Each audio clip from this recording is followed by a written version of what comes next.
Assalamualaikum warahmatullahi wabarakatuh. Perkenalkan kami dari kelompok statistika dan probabilitas Prodi Informatika angkatan 2024 akan menjelaskan hasil analisis kami terkait tugas besar dari mata kuliah statistika dan probabilitas. Sebelumnya, mari kami akan memperkenalkan diri. Yang pertama dari saya sendiri, atas nama saya Adit Pratama Rizky Agustian dengan NIM 421. Saya Sadaika Nur Sodik dengan NIM 398. Saya Alvino Fajianto dengan NIM 419. Di sini judul penelitian kami yakni adalah analisis faktor penyebab dan dampak kemacetan di sekitar Universitas Muhammadiyah Malang, terutama pada kampus 3. Oke, langsung saja masuk ke latar belakang yang akan dijelaskan oleh teman saya yakni Sadaika Nur Sodik. Untuk Sadaika Nur Sodik dipersilakan. Nah, latar belakang. Nah, kawasan sekitar UMM Kampus 3 Jalan Trogomas merupakan area yang padat aktivitas, terutama dari kalangan mahasiswa, dosen, dan warga lokal.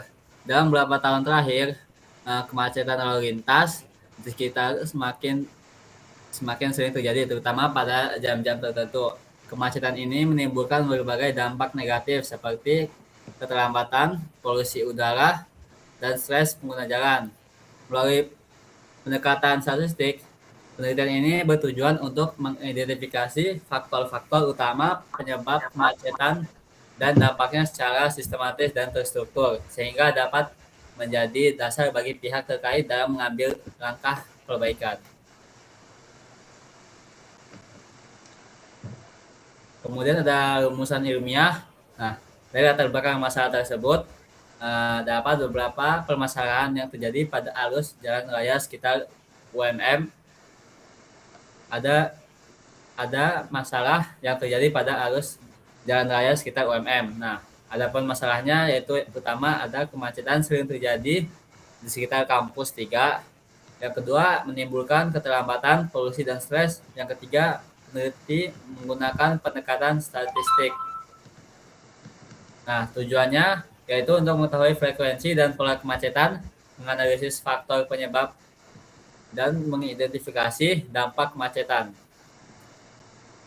Nah, manfaatnya yaitu bagi UMM dan pihak pengelola jalan sebagai bahan evaluasi dan pertimbangan dalam perencanaan dan pengelolaan lalu lintas di sekitar kampus. Nah, sedangkan bagi mahasiswa dan sivitas akademika memberikan pemahaman tentang kondisi lalu lintas untuk mengantisipasi dan merencanakan perjalanan dengan baik.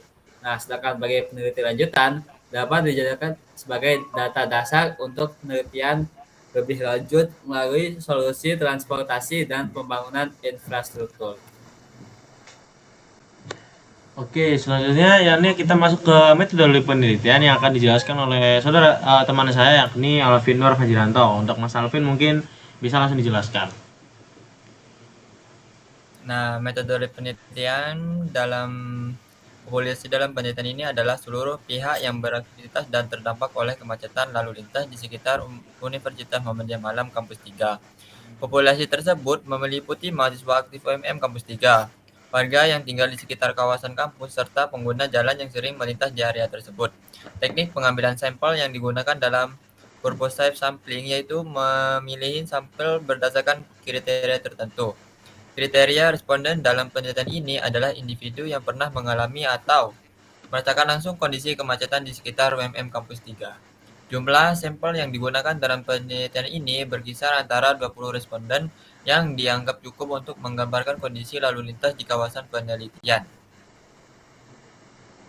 Nah, hasil analisis kami, uji validasi dan reliabilitas dilakukan untuk memastikan bahwa instrumen penelitian layak digunakan dan mampu mengukur variabel penelitian secara konsisten. Uji validasi dilakukan dengan cara membandingkan nilai R, hitung setiap butir pertanyaan dengan nilai R tabel.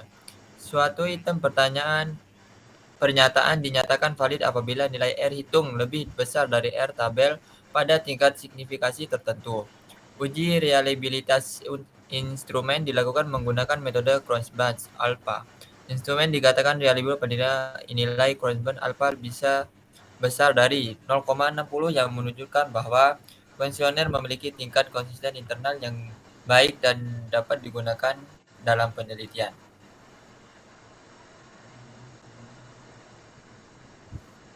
Pengumpulan data dalam penelitian ini dilakukan dengan menggunakan Google Form sebagai media penyebaran kuesioner. Pemilihan Google Form dilakukan karena memudahkan penelitian dalam menjangkau responden secara luas serta mempermudah proses rekapitulasi data.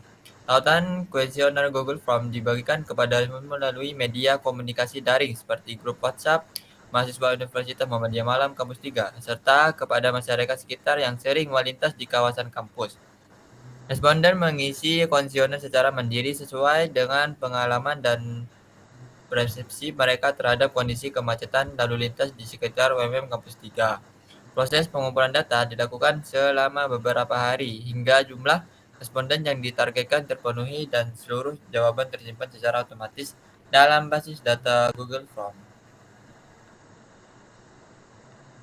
Oke, terima kasih Mas Alvin. Lalu lanjut ke hasil uji validitas dan reliabilitas yang akan dijelaskan oleh saya sendiri. Jadi dari hasil yang sudah dijelaskan oleh teman-teman saya, jadi mari dari sini tuh ada hasil uji validitas dan reliabilitasnya. Jadi berdasarkan hasil perhitungan yang kami hitung dari kelompok kami hitung dan diperolehlah nilai koefisien korelasi R hitung sebagai berikut. Ada uji validitas dan di sini ada tabel item tuh sebagai pertanyaannya. Pertanyaan tuh kita ada 5 pertanyaan, lalu dari perhitungan yang kami hitung, jadi dari tabel R hitung sama R tabel tuh berjumlah seperti itu. Itu bisa dilihat yang sudah terlampir di PPT. Oke, lanjut Mas. Lanjut Mas. Oke, lanjut ke analisis statistik deskriptif.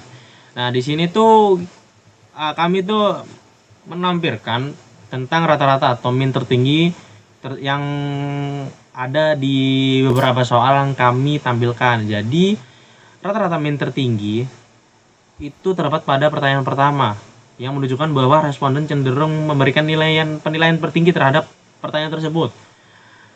Jadi bisa dihitung dilihat dari rata-rata min di tabel min itu nilai dari responden tuh mencapai 420. Lalu lanjut ke nilai standar deviasi. Jadi itu yang terbesar adalah P1 dan P4 yang bisa dilihat. Untuk P1 dapat nilai 204, lalu P4 dapat 169.